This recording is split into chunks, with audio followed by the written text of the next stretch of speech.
Hello, parents. I'd like to give you a brief overview of how our reading curriculum works in our district. So today we're going to be talking about the reading and writing curriculum. I would like to start with kind of giving you an overview of how our week works using our Wonders text. Every single week we have a comprehension strategy and a comprehension skill. These are our two big main focuses that your student will work on each week.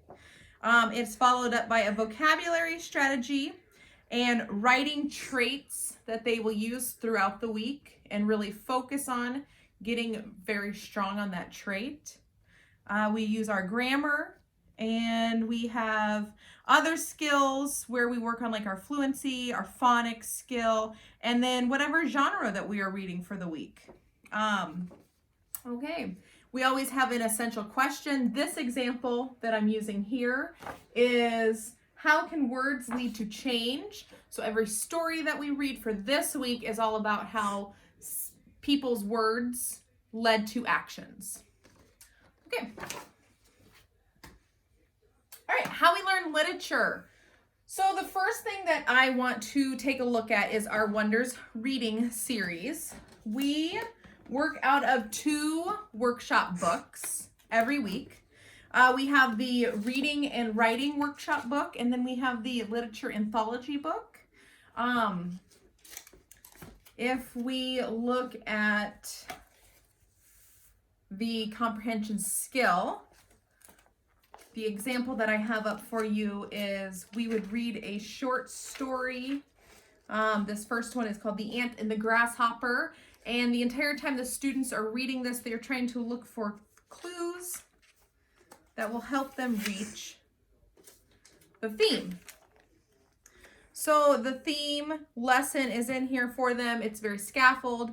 It helps them find certain clues in there. And then with our help, they go back and they find the theme. This is followed by an independent practice of a separate passage.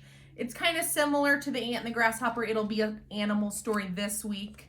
So whatever we do in our practice all together is going to be what they are practicing by themselves. If you look at our anthology text, this would be what they would follow up on later in the week. So reading, writing workshop is always day 1 and day 2, usually Monday and Tuesday. The anthology is more they're practicing on their own. So this is Wednesday, Thursday, Friday work. And this story that they would be reading, this example that I pulled up, is a narrative nonfiction. So it's kind of giving them a lot of information, but it's giving them the information through a narrative.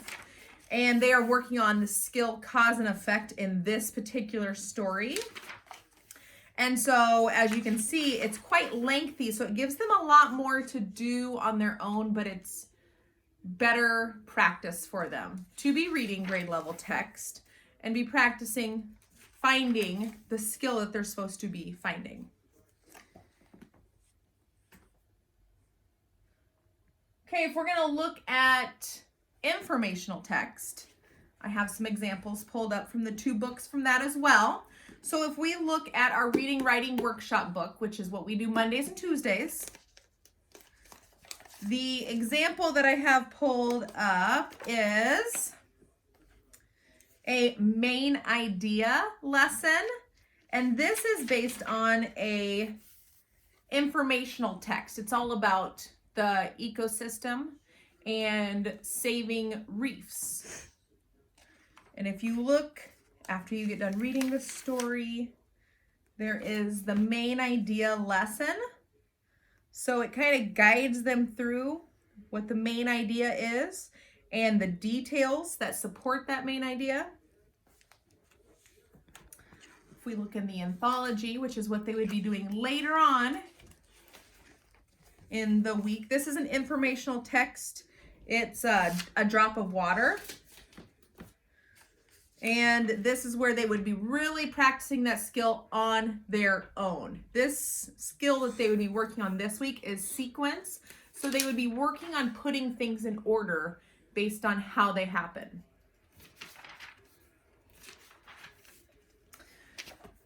For informational text, the skills addressed are main idea, compare, contrast, point of view, summarizing, sequence, cause and effect, and most importantly, author's point of view. Okay, how do we address foundational skills?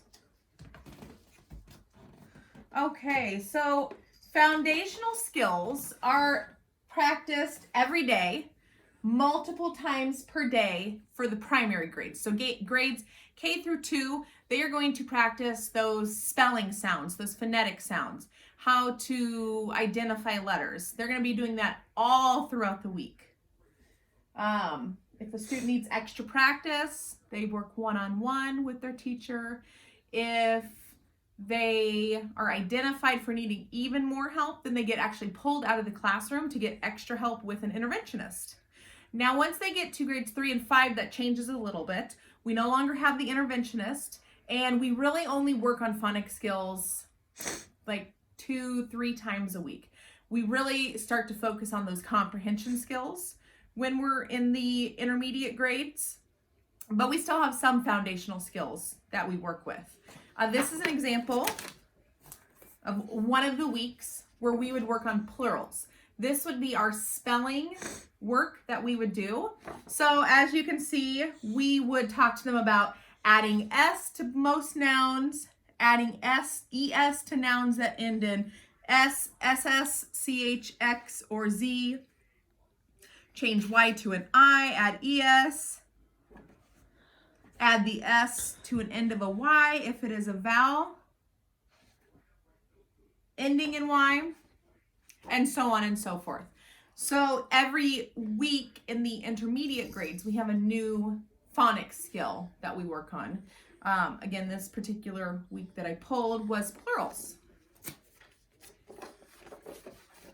If a student needs extra help beyond what we are providing to whole group instruction, your child will be pulled individually or in a small group by their teacher, and they will actually work on building words and sounds and letters together. And that is the foundational work that they will do in a small group setting. Okay, so how do we provide a range of text to students? We use our reading workshop book in our anthology. These are grade level appropriate. So these are the 4th grade examples that I have. So these are all lexiles that a 4th grader should be able to read. When they go to practicing individually, we have leveled readers that follow the skill. So this particular skill here was author's point of view for this week. So the stories that they would read in the reading workshop book in the anthology, those 2 stories focused on author's point of view. These stories focus on author's point of view. However, they are leveled. So it starts with our higher tier. This is green. This is beyond the grade level. The Lexile is 880 for this one. The next one would be our blue group. This is Lexile 790. This is on level. Orange is approaching grade level. This is Lexile 680. And the purple ones are actually our ELL ones, where this Lexile is 730. But what's really cool about it is it just gives them extra scaffolding right inside of the text. So if they come to a vocabulary word they don't really know, it's already right there built in to help them gain that vocabulary. Very important.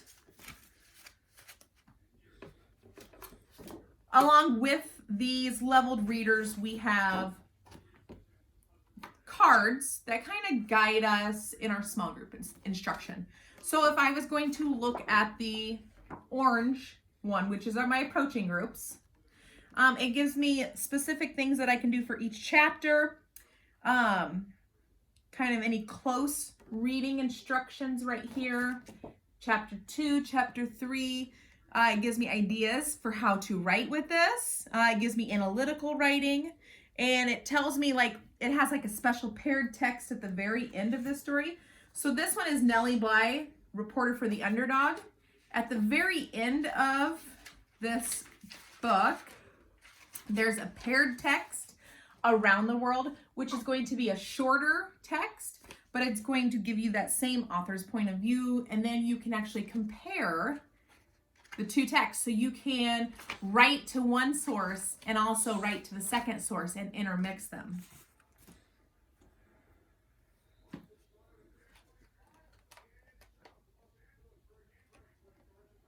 Okay.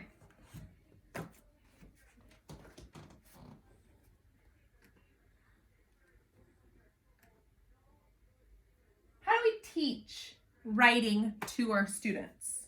Okay, so for writing, what we do is day one, we teach a skill. For this particular week, we didn't choose. Wonders chose for us to write about strong conclusions. So we teach a lesson, day one, about strong conclusions.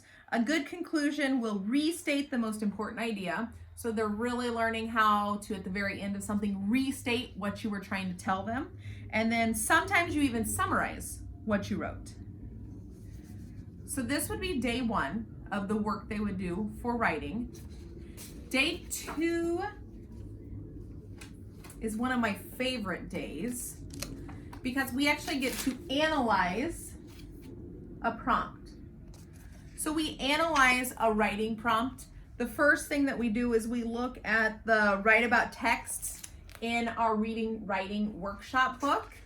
And the prompt here that we have is, how does the sequence of events help you understand Elizabeth Cady Stanton's role in the fight for equal rights? Our student model, this little boy Drew, wrote how the Elizabeth Cady Stanton's role helped fight for equal rights. So as a class, we analyze this prompt, we break it down, we kind of talk about what exactly are you supposed to answer. Then we read through the student prompt. We read where they used sequence of events, where they used the strong conclusion. That's the most important part that we are looking at. And then we also look at this graphic organizer. And this is basically what Drew used for notes. He took 3 notes on the writing prompt. And these notes were all found in the Words for Change story that they had wrote in here. And so he used these notes to write this prompt. It's exactly what we're about to ask our students to do. So we ask our students to look at the prompt that we're going to give them. And this week's is, why did Elizabeth Cady Stanton fight for equal rights? We just want to figure out why she was so passionate, why she wanted to fight for rights. So the students are to go back into the text and they reread and they take notes and they take it in this fashion. It's kind of like a T chart in their notebooks. I asked them to find 3 important notes that they will use the next day to actually write on this prompt. So day 2 is just them getting back in their text, finding those important notes and really digging for more information. Day 3, we get to write. So they get out their notes, they get out their text, and they write to this prompt. The prompt that we just looked at. Why did Elizabeth Cady Stanton fight for equal rights? They get to write on that. They focus on that strong conclusion. They use everything that we've built up to that point. And then day 4, we switch a little bit. We actually get to use both this and this. So we analyze a student prompt.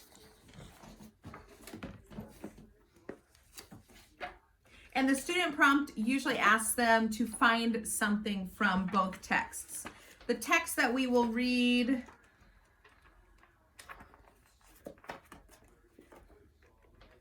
with this story is one of my favorite stories, Abe's Honest Words. So we get to actually compare Abe's Honest Words to Elizabeth Cady Stanton's story. So on Thursday, they will get a prompt. It'll be another writing prompt, and they have to find evidence for that writing prompt from Abe's Honest Words and from Words for Change. So they actually have to use both stories to take notes from. And then on day 5, they get to take those notes and they get to write, and they focus on those strong conclusions. So really, we are providing your child with a very comprehensive way to dig into text. They get to have multiple sources to actually write to. For genre writing, we don't only do that was write to sources when we're digging into these Wonders texts. We also do get to genre write. Every 5 weeks we change genre writing, and those genre writings that we will do is informational writing, personal narrative, friendly letter, book review, persuasive writing, and opinion writing.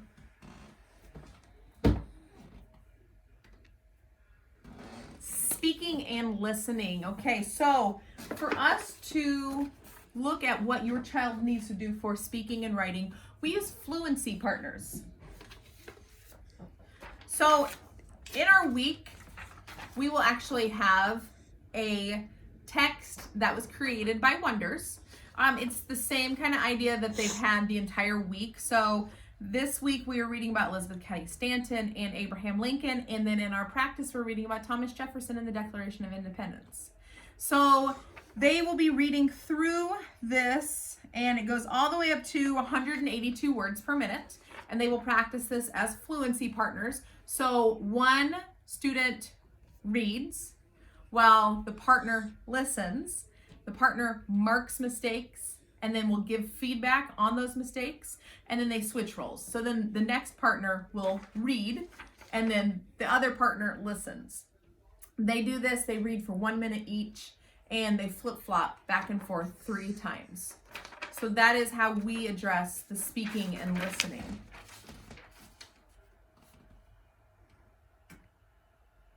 And language skills, last but not least. The system that we use, the Wonders, provides us with tiered work for your student. So for example, every week we get new vocabulary words. This week's vocabulary words are haste, divided, shattered, tension, opposed, perish, proclamation, and address. The on-level practice would ask the students to use each word from the box to answer the question, and then use the word in a sentence. If you were in my class and you had a language barrier, I would give you something like this. These are our words: haste, divided, shattered, tension, opposed, perish, but it gives you a sentence with it. So haste, and it says with great haste, the mouse ran to the cheese. And it gives you a little picture of a mouse running quickly to the cheese. So it just helps give them that picture, that image in their head that helps form that link to the vocabulary word. It's really strong using the picture with the word. And then just to go back to our leveled reader, students that are really struggling to learn vocabulary words, especially in a text that is about a true story, so it's going to be a biography, it's going to be kind of tough.